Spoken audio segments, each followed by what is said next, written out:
Justin Pugh worked out with the Giants today, a 2013 first-round draft pick out of Syracuse. I remember his rookie training camp. I was there. I think it was, how old was I in 2013? I was starting college, so, around that age, late teens. And he's signing autographs, and I got his autograph,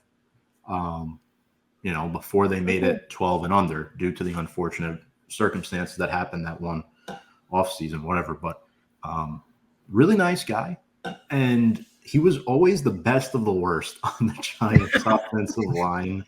They didn't bring him back after his rookie contract. So yeah, I'd be happy if they brought him back. I would start him over Glow at left guard this week. Like literally this week. I would agree. And, a familiar face. I know obviously this was several 10 years ago, that, he's been with his team. So it's not like he's coming into a team that he's familiar with or anything, but the organization he knows. And I feel like Giants fans would probably open arms greet him, I feel like. But I mean, anybody is better than Mike Lewinsky. I think that's just the bottom line. Like, I agree. I would take Justin Pugh yesterday over Mike Lewinsky. I mean, he did what he had to do in the second half of that game. I won't take that away from him, but overall, not definitely don't want him to be on our starting roster anymore. Brady, thoughts on Justin Pugh? Because remember, when he started the Giants, he was like right tackle, left guard, right guard. He was all over. He was like David Deal in the beginning years. I mean, at this point, I'd take anyone. Yeah. Anyone that might be able to play the guard position pretty well, although, like you said, those guys kind of held their own in the last game. But, of course, Justin Pugh, obviously the team's much different, but familiar with the organization. He looking for a spot right now. I'm sure he's motivated to kind of join the team. I'd love to have him tomorrow. Unfortunately, that probably is pretty unlikely. I'd love to have him at least for the next game, and obviously we have some time between tomorrow and the next one. But yeah, I'd absolutely love to have Justin Pugh. I think he'd fit in well with the guards. I think he could probably be one of our better guards as well throughout the season. And especially, not only do we have our struggles, our O-line's a bit banged up right now. So really bringing in anyone we can get to kind of help at the moment, especially someone that's somewhat familiar with the Giants, would be great. And a decent pass blocker too. He was very good with his hands when he was here blocking the defensive rushers. So we'll potentially be very excited for a reunion. Next up, we got some injury news today heading into our Week 3 preview. And Kevin, we will answer your question very shortly on Saquon Barkley. Obviously, he was ruled out for tomorrow night's matchup against the 49ers. Before we kind of dive into this, Niners favored by 9.5. I'm surprised the line is that low with two of our three best offensive players out. 9.5 is a lot of points. Yeah. Saquon is out. They said he's out multiple weeks, which I think there's a chance he could play in week 4, but it would be wise, I think, to wait it out a little bit. I think his long-term health is a lot more important. And the 49ers game, I hate to say this to Debbie Down, but it could be a wash, to be honest. It could be a wash because just the way they play, we don't match up well against them. We really don't. So, but yeah, Kevin, to answer your question, he is out tomorrow with the sprained ankle. When I watched that, it didn't look like an ankle injury. It looked like his back snapped in half. Did you watch that play where he went down? Mm-hmm. It looked much worse than it was. Yeah, not great. And honestly, week 4, aren't we playing Monday night? So with the Thursday game, and then a Monday game to wait for him to play week 5, that's a nice long break for a healing process, I think. Yeah, we got not just for him too. Guys like Thomas, Ojolari, Bredesen. Sure. We have a lot of guys out right now. So this big break between the San Fran game and the Seattle game is pretty crucial to get at least some of these guys back for that, because that's probably going to be a pretty big game. Absolutely. And before we get our outlook on this game, last meeting was not pretty back in 2020. 36-9 game with Nick Mullins at quarterback. Not fun. The all-time series is tied 21-21. We know these two teams have a rich history. Giants beat the 49ers in the NFC Championship game multiple times, 1990 without scoring a touchdown in that game. 2011 beat them in the NFC title game. The Eli Manning comeback. And the Giants haven't played at San Francisco in 5 years. They actually won the last matchup. That was the 2018 year where they won, I think it was 5 games. Barkley was a rookie, and they won. And the Niners last week, the Rams really stuck with them. Again, it's a divisional game, but, even though McCaffrey blew up, the Rams really held their own. And I was impressed. Stafford threw 2 picks. They still scored 23 points. So, yeah, maybe I do hope that do have some hope that the Giants could pull this one out. I would love to stick it to John Feliciano. I don't know about either of you, but yeah, it's just one of those things where it's like, if you win, great. If you don't, it's okay. Just move on to week 4. If we lose this game, it's not a loss that's like, oh shit, the season's over.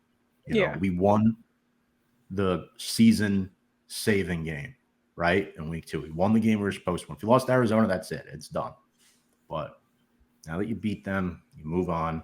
If you go to 1-2, you can easily bounce back at home, get back to 500 against the Seattle Seahawks on Monday Night Football. So not too worried about this game, but I am worried for the protection of Daniel Jones with these 2 guys both listed out here.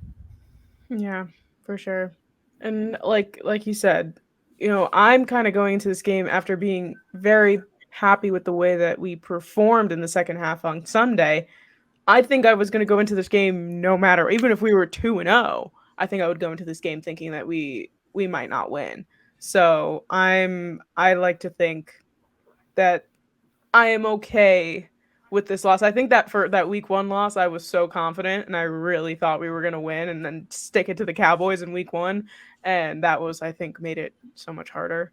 But I agree with you. I genuinely don't know if this is like, if we win this game, like that's a huge 180 from in the last 2 weeks. I'm with you. I'm with you. I just don't see it without Andrew Thomas or without Saquon Barkley. Brady, you mentioned Aziz before too. Aziz has been hurt since being drafted, and I love Aziz. He's one of my favorite players. I mean, hell, 5.5 sacks in 7 games last year. You could sign me up for that. But if you play 17 and you're not available for most of them, well, screw you. The guy's not training right. I know he did a lot of different things this offseason to try to get into better shape, but the guy is just a piece of glass, and I love him too. I love him as a player, but I don't know what it is. He can never stay on the field. Do we see more of Isaiah Simmons in this game? We saw him a little bit more against the Cardinals. He made a couple plays. Does he start across from Kayvon? Who knows? But that's another player who's been non-existent because the Cardinals' game plan was to run away from him.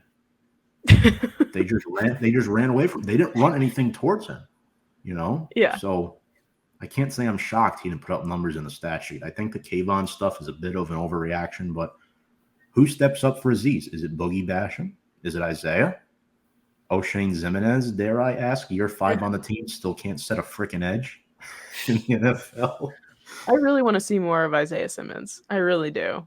I think that we were so pumped to have him on the team.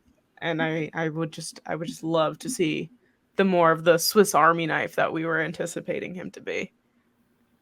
Yeah, especially since, well, I know he was one of the guys I was hoping we'd draft back when, that draft year. So at least to get him at some point, and he could be very useful in this game or however long Ojulari's out. And especially if they kind of, go away from Thibodeau a bit, having a guy like Isaiah Simmons on the other side would be great, really. But kind of like you guys, I'm also going into this game probably expecting a loss. of course, I'm going to be sitting yelling in front of my TV, just like any other game, no matter what the score is, probably. But I think, honestly, I mean, the main goal is to win the game, but at the same time, right up there with that, at least the guys that are playing got to stay healthy, because if one of these guys kind of go down, even for just a few weeks, it could be really detrimental to the season. Absolutely. I do agree. My next question is, who starts at running back tomorrow night? Is it Matt Breida, the former 49er? Is it a combination of players? And I ask this because Barkley played 65 snaps on Sunday, which is unheard of for a running back. He's not your prototypical running back. That's when they're like, oh, don't pay Barkley this much money. I get it. I don't want to pay him that much money. He deserves to get paid, but I don't want to spend that much money on a running back. But he does so much more for a football team than your average running back does. And good luck telling that to other fan bases that aren't Giants fans, because we see it, 18 times a year. Other fans don't. So it's hard. It's really tough to replace Saquon Barkley on the football field, not just as a player, but as a leader, right? So Eric Gray hasn't proven to me that he could pass protect yet. I don't think he should be elevated from special teams yet. Might be a mix of Breida and Brightwell. I hate to say it, but that's what I'm thinking. That's exactly what I was going to say. I feel like Breida's going to start, and they're going to swap him out with Brightwell, and then they're going to throw Gray in the mix just a little, just to see what's going on there. But I think that's exactly what's going to happen. And then, of course, what's also just going to be scary in general is that Daniel Jones is going to think that he's going to have to run a lot. And yeah, exactly. Leading rusher tomorrow, potentially 100% could happen. So I think that and that's scary because this defense is so talented, this 49ers defense, that I don't want. That's every time DJ takes off, it makes me nervous. I'm like, I can't watch that kid get hurt. It would hurt a lot for me, I think. So we'll see what happens though. Who's getting the most touches tomorrow, Brady? Is it Matt? Yeah. Is it DJ? It might be DJ. I mean, obviously, as the quarterback, he's going to have the ball in his hands most. But as far as running, it would not surprise me one bit. We've seen it in the past. As far as the running backs go, I think it will be Breida. Probably, like you said, swapping out with Brightwell. I'd like to see Gray, but like you said, he's a rookie. He's young, and he hasn't really done too well in the pass protect game. I'd like to see him on a couple handoffs, a couple runs, but I'm not sure if we will and how much they trust him. So I think Breida, at least as far as the running backs go, will definitely see the most touches, but it's going to be scary. But I think Daniel Jones could also play a big factor in the running game as well. Yep, and we've been flirting with this topic before. Starting offensive line for tomorrow night, official projections, I'm going with Azudu because Thomas is out. Glowinski starting at left guard because we're a day out and they haven't signed anybody yet, despite the Justin Pugh rumors. It's either him or Shane Lemieux, quite frankly. JMS at center, McKeithen, and Neal. That's my projection across the O-line. Yeah. Any objections? No, I think that's pretty on brand. It's a little scary though, having Glowinski at left guard.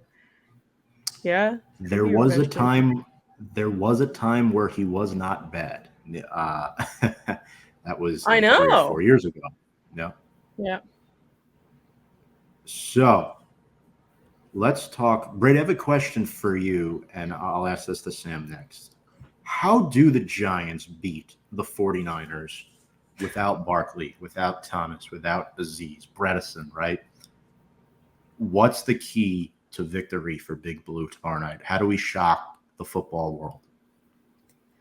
To be honest, I think it mainly starts with the defense. It's going to be very tough, but I think shutting down or at least containing Christian McCaffrey would be absolutely huge. I'm not going to lie, I'm not necessarily expecting that to happen with the talent of McCaffrey and some of these other guys. Samuel, I believe Ayuk is questionable for tomorrow night's game, maybe a game time He is, decision. yeah.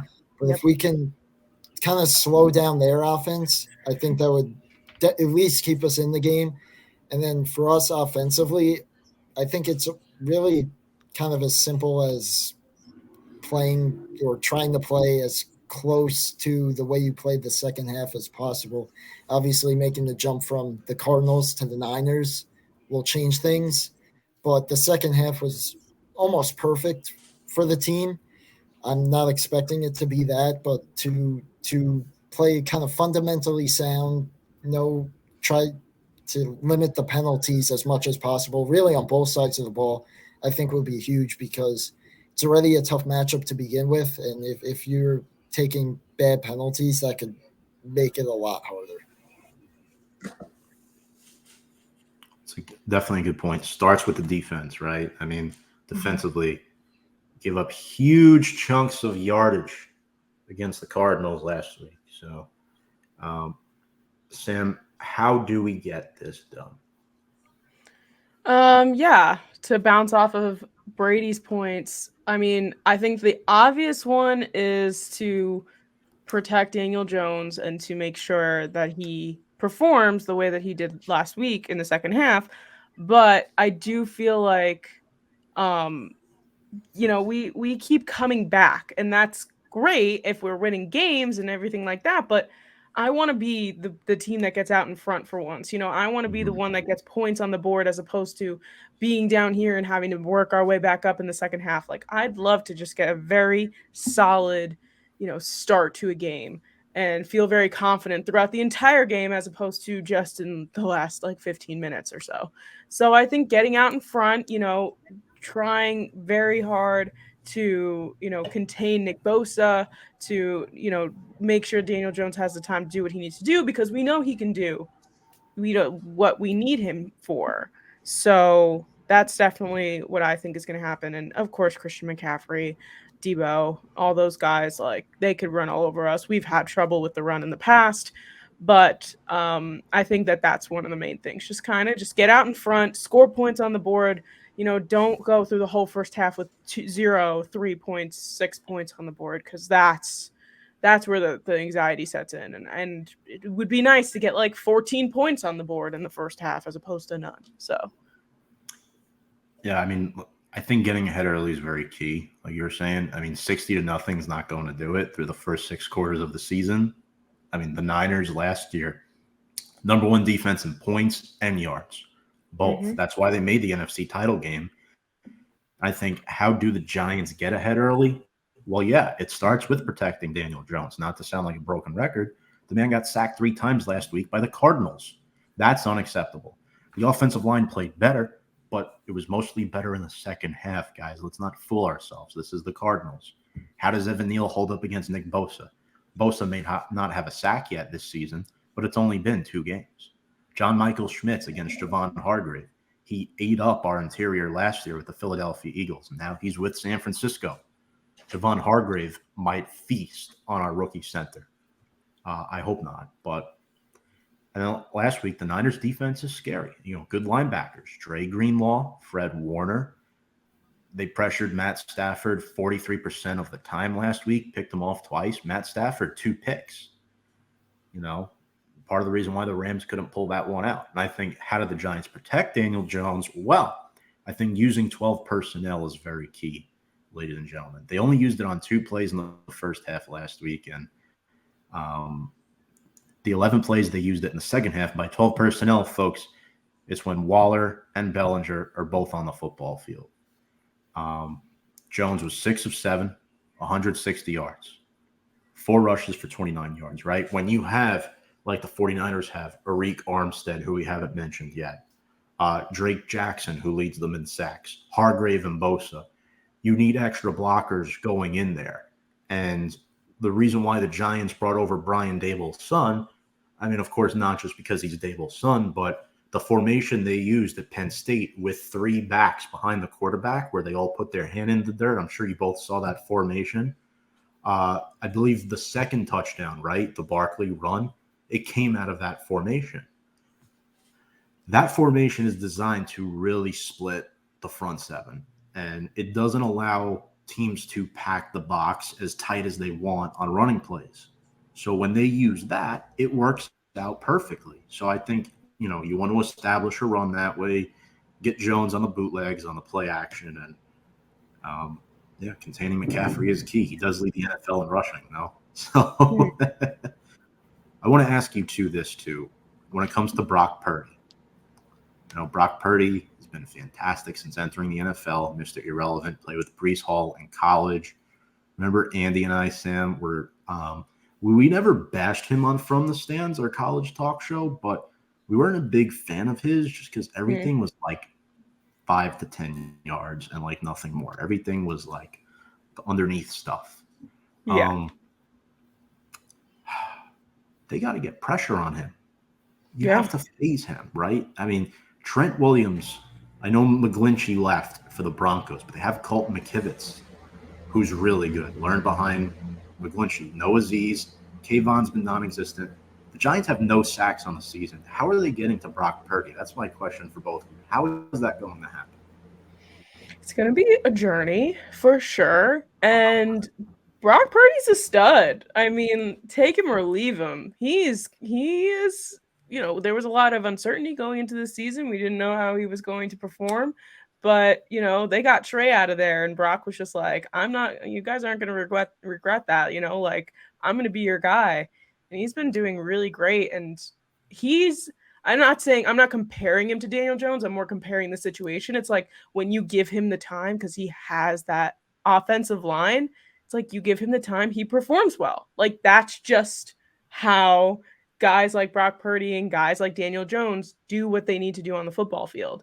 So they have a guy like Trent Williams, who is like an incredible talent, giving Brock Purdy the time to be Brock Purdy. So I'm not sure there's going to be a sack or two this Thursday, but I guess we will see. What do you think, Brady? I think if there is one, it comes from Dexter up the middle. I could definitely see that. Yeah, he'd probably be my pick too. But granted, completely different team back then. But absolutely, we got to get pressure on Purdy because you get pressure on some of the great quarterbacks, Tom Brady, Aaron Rodgers. You force them into mistakes. Mm-hmm. Brock Purdy should be very similar. Obviously, this defensive line, as far as that goes, has basically been non-existent so far. But if they are able to get those pressures, force Purdy into mistakes, force him out of the pocket, and try to make a play. And then I think also kind of going along with that, obviously we have a very young secondary, but I think coverage sacks or at least the secondary putting some good coverage on some very talented players. It'll be interesting to see what Wink kind of does with that as well, forcing Purdy to maybe hold on to the ball a little bit longer than he likes, not have as many options, and then maybe the defensive line can get home or put a little bit more pressure on him.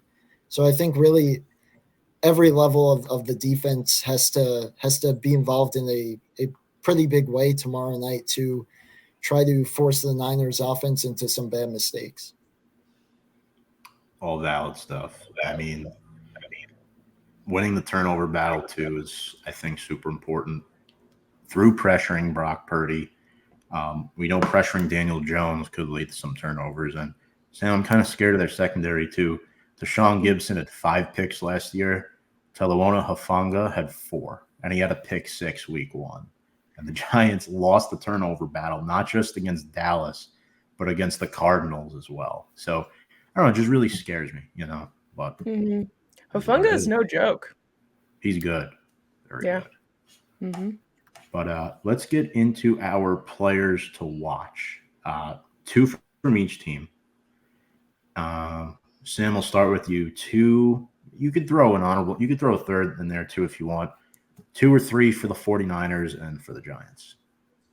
For the 49ers, I'm going to go with the guy I've been talking about this whole show, Nick Bosa, just because he is just a freaking animal and he is just going to eat up this line, which I'm not excited about, but it's going to happen. And the other guy I want to toss in there that we haven't mentioned yet is George Kittle, tight end. You know how much we just suck at blocking for tight ends. So, and George Kittle, I feel like, I mean, he's been doing some plays here and there, but like hasn't been as loud in the last 2 weeks that we have normally heard about George Kittle. So I wouldn't be surprised if he kind of like pops off this week, especially with our defense. And on the Giants side, I'm gonna go Daniel Jones because I want to see that same performance that we saw in the second half last week again this week. And then I'm going to keep an eye on all the running backs, Breida, Brightwell, Gray, all these guys who are going to be coming in and stepping up for Saquon, and just, making sure, like, if it's a loss, it's not a horrible loss. Just make this, like, very palatable for me, because this is going to be rough if it's like week 1. Okay.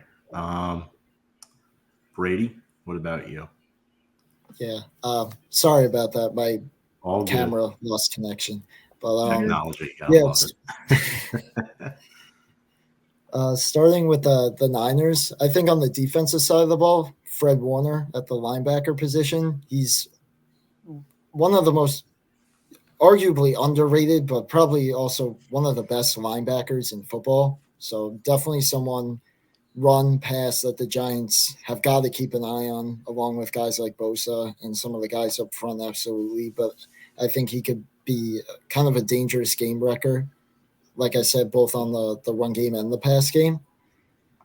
I'd also look at, we were talking about him a lot already, but Brock Purdy. I think he's still very young, but he's proved that he could be pretty dangerous.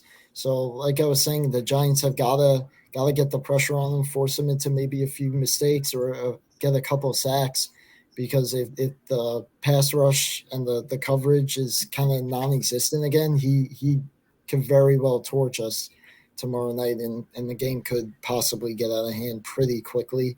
So I think getting to him will be important, because if they don't, it could be disastrous.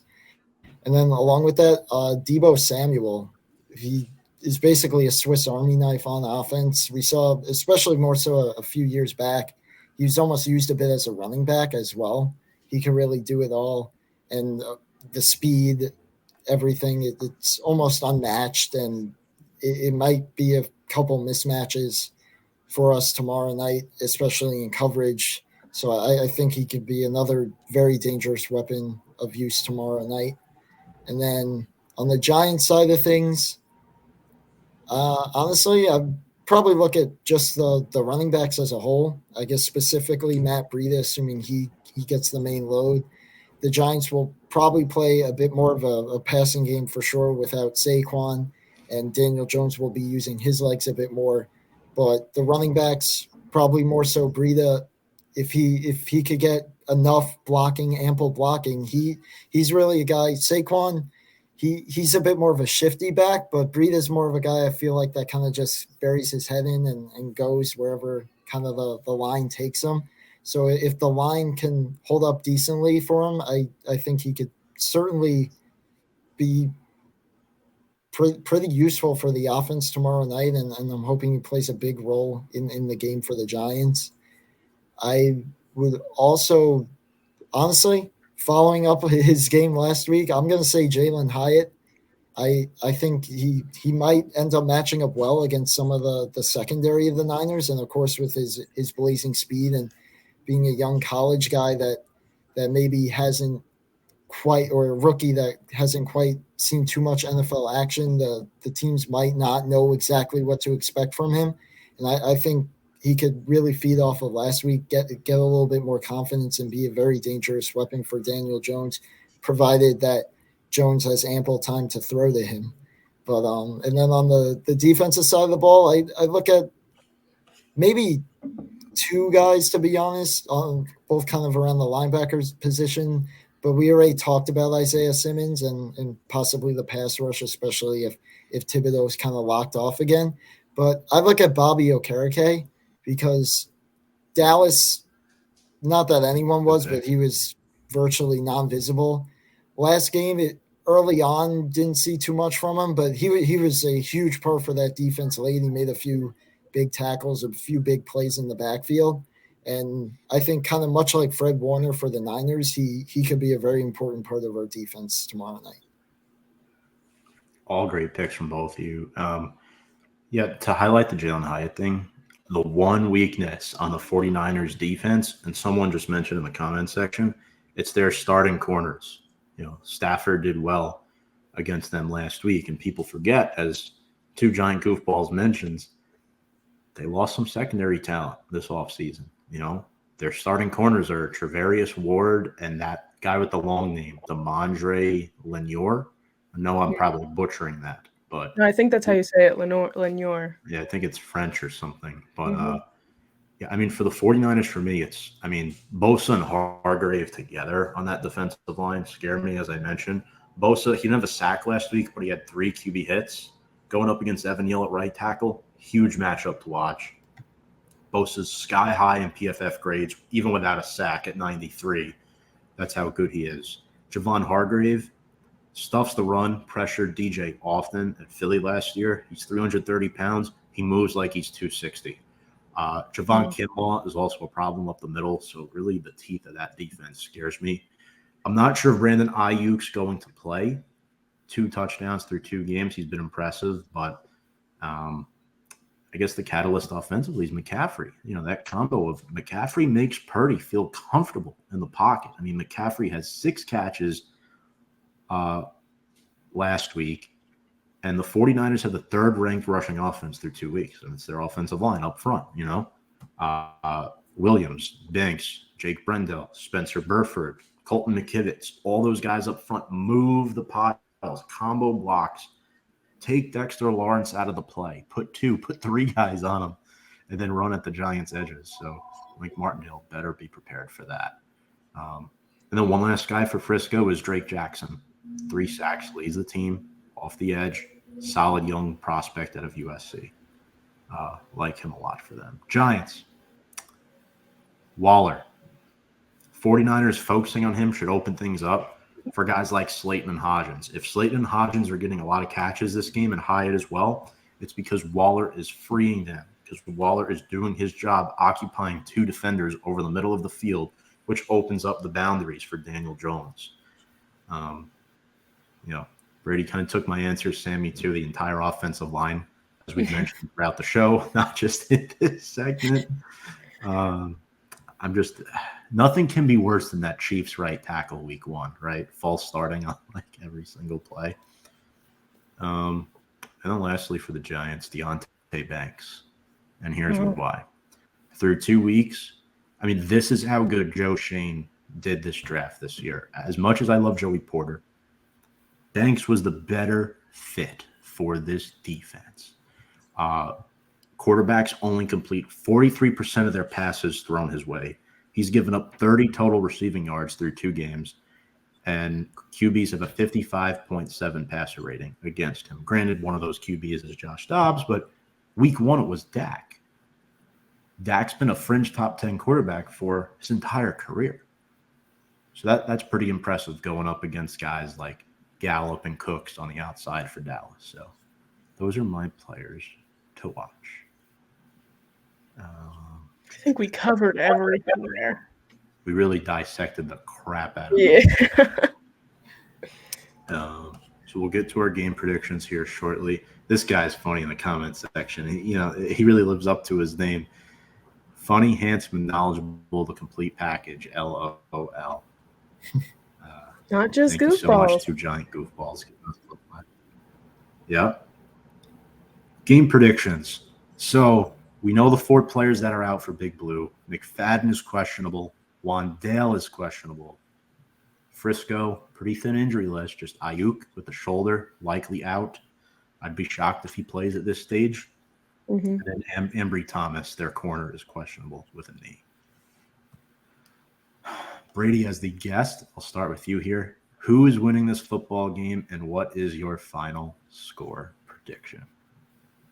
So, unfortunately, I don't think the Giants will quite get it done tomorrow. I do think the Niners will be a little too much to handle for them. I'm usually a bit cautiously optimistic, though, so I'll say the Giants keep it relatively close. For my final score, I'll say 33 to 19 San Francisco. Okay. Sam? I hate to, make this a sweep possibly if none of us are picking the Giants here. But like I said, even if this performance didn't happen this past Sunday, even back when the schedule came out, I wasn't expecting this to be a win, just because of the short week, because of the team that we're going up against. I am going to go Niners here. I'm going to keep it a little bit closer than Brady. I'm feeling like we can make this a little bit of a battle here. I'm going to go 28-21, just one touchdown ahead. I honestly just really want it to be a good game. I want to see them play the way that they played last week. And if I see that and we lose, I will still be happy with the performance. Yeah, I have similar scores to both of you. I have Frisco winning 27-17.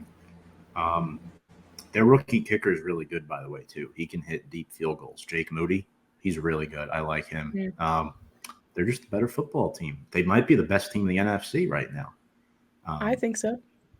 People do fear that they could fall into a trap game here and that they're due for a loss. Because the last time they were 3-0, they went to the Super Bowl, 2019. They went to the big game.